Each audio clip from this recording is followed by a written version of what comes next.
Hi everybody, Dr. Patty, and I'm back with another very interesting case today. We're going to be talking about oral hematomas, or as I've heard it called by many clients on the phone, looks like my dog has a pillow ear. And so what that is blood that has accumulated between the ear cartilage and the skin in the ear flap. So in looking at this dog, this is the furry surface of that ear flap. Turn it under. This is what you're looking at when you're looking down into that ear canal, and this is the inner ear flap.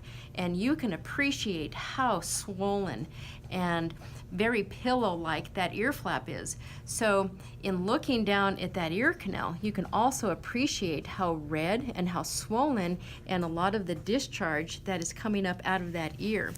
And given how this ear smells, this is a very distinct odor of yeast and a very distinct bacteria. And we don't necessarily need to culture this ear. We can do what's called an ear cytology, which means we're going to take a swab of what's on here, put it on a slide, stain it with some special stain, look at it in a microscope, and know exactly how to treat this.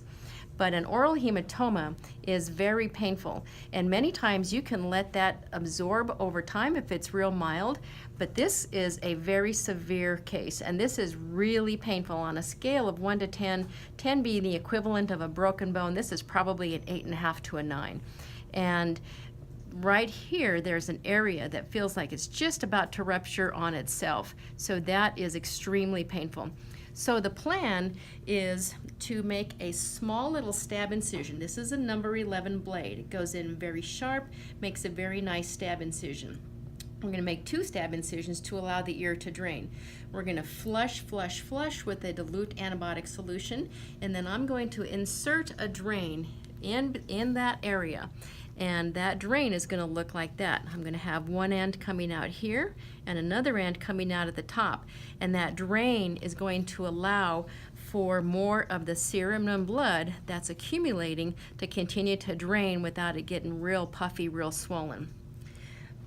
So if you notice that your dog is shaking its ear, or if your dog is flapping its head back and forth, really scratching at that ear, look under that ear flap. If you see redness, if you see tissue swelling, if you notice a very sour odor and it looks painful, please call your veterinarian as soon as possible. The more they shake, the more they scratch, the more likely they are to rupture those blood vessels and end up with an oral hematoma.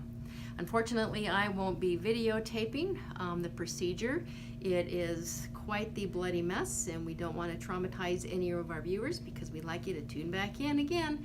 So thank you very much, and we'll see you soon. Bye-bye.